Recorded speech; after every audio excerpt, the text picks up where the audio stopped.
Hi everyone! In this slideshow, we're going to be focusing on rhetorical devices in narrative journalism, which again is a common technique used in narrative journalism to help develop the content of the stories. So here are the main points from the previous slideshow, just a quick recap of some things you need to remember so that you can apply to this slideshow. Narrative journalism uses rhetorical devices to tell a story, and they conduct their research through observation and interviews, which you will also be doing.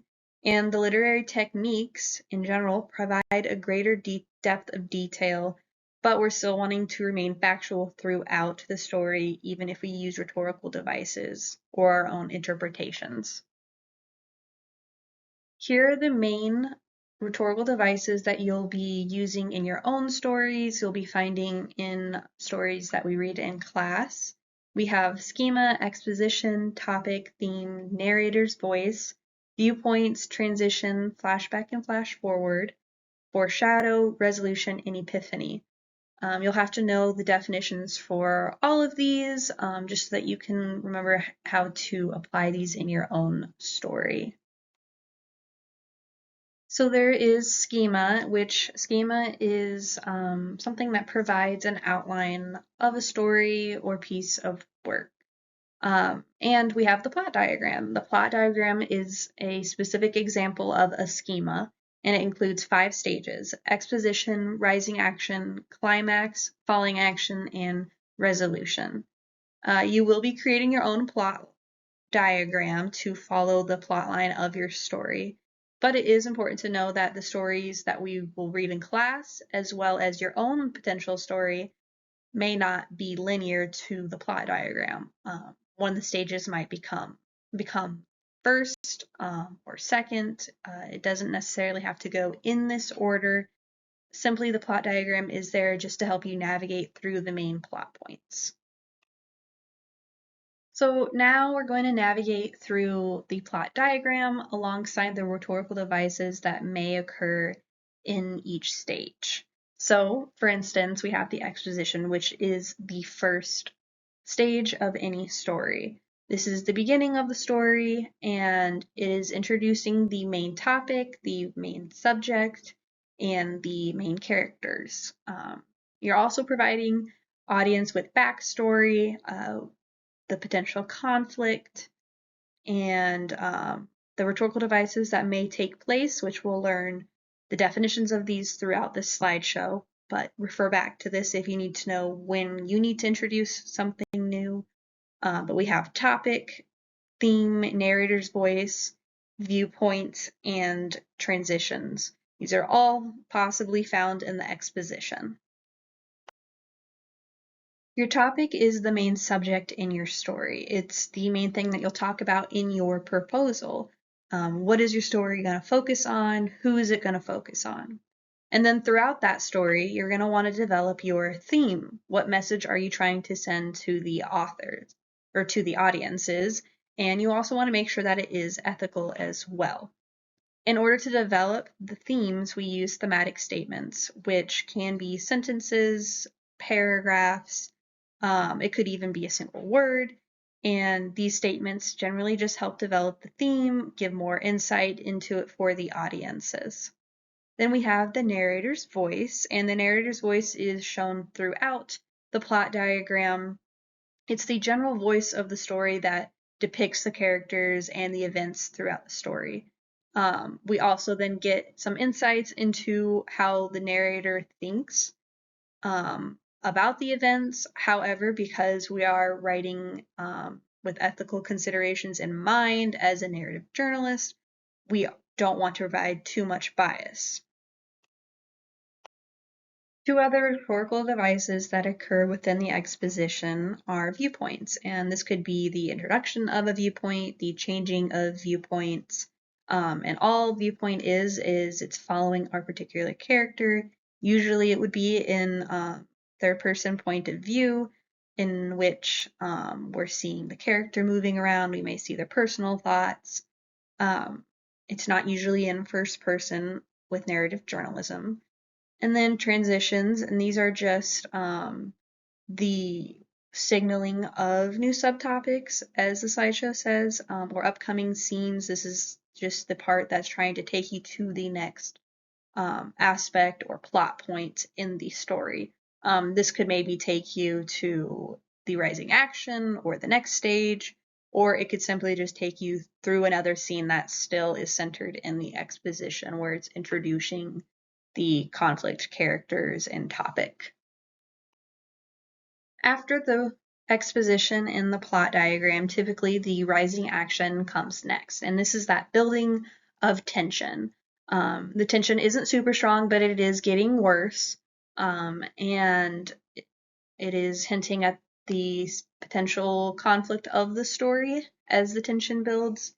And then the rhetorical devices that are common are flashbacks, flash forward, and foreshadowing. Flashbacks may happen at any point during the 5 stages of the plot diagram, just like the other ones on this slide. However, it is going back into time. So your chronological time is no longer linear, going back into time, usually to provide more insight into an experience or into a character. Really great for characterizing individuals who need more insight into who they are. Flash forwarding is thus doing the opposite. It's jumping into the future while still trying to do the same thing. Timeline of the story breaks. Going forward in time is essentially the definition of flash forwarding. Foreshadowing is hinting at possible conflicts or situations that may arise. It can occur at any point. It could be foreshadowing something good. It could be foreshadowing something bad. But there's multiple subtle hints throughout, hinting at the future events that may happen. And it's usually revolving around that central conflict in the story. The climax is the third stage of the plot diagram, in which the central conflict happens. The tension has risen to the highest point, and we now see possibly a bunch of different rhetorical devices happening at this time, but usually this is when the character is most stressed by a conflict outside. Well, it could be themselves, it could be a person, it could be an event, it could truly be a person, place, or thing that is causing this tension in the characters' lives. These are the rhetorical devices that are commonly found in the climax. And all of these already have already defined previously, but it is the topic, theme, narrator's voice, viewpoint, transition, foreshadowing, and then we have epiphany, which we haven't discussed yet, which that is just a moment of realization about a truth, and this happens to a character. They're realizing something that in regards to the main tension or the central conflict. It could be something about a character, it could be self-realization. It's just up to the events that are actually happening in real life, since we're still trying to base everything off of truth and the experiences that happen to our subjects that we are interviewing and observing. The fourth stage of the plot diagram is the fallen action, and this is when the tension, as mentioned in the rising action and the climax, this is when the tension is slowly receding. So at this point, we see the characters hopefully gaining less stress or losing stress, and weakening. Usually we see the light at the end of the tunnel. We see the possible resolution that may occur. But all in all, the conflict of the story is beginning to resolve. It is not quite resolved at this stage, but it is getting better. During the following action, topic, theme, narrator's voice, viewpoint, transition, and foreshadowing may be seen during this stage. And possibly others too, but these are usually the ones that most often occur. And again, it really depends on the context from the interview and the observations that you're doing. So all of these, although you're deciding when it may happen specifically, it's happening because it happened to a real person and their experiences. The final stage of the plot diagram is the resolution, and this is when closure is happening, the tension has completely receded, usually, and the conflict of the story is resolved. It also is seen as summarizing information and leading the audience with a sense of satisfaction. Now, this doesn't always happen in your story, but if you're trying to convey a specific message about something that will support your theme, then satisfaction may occur or dissatisfaction may happen too, if that's the point that you're trying to get across with the characters or subjects' experiences.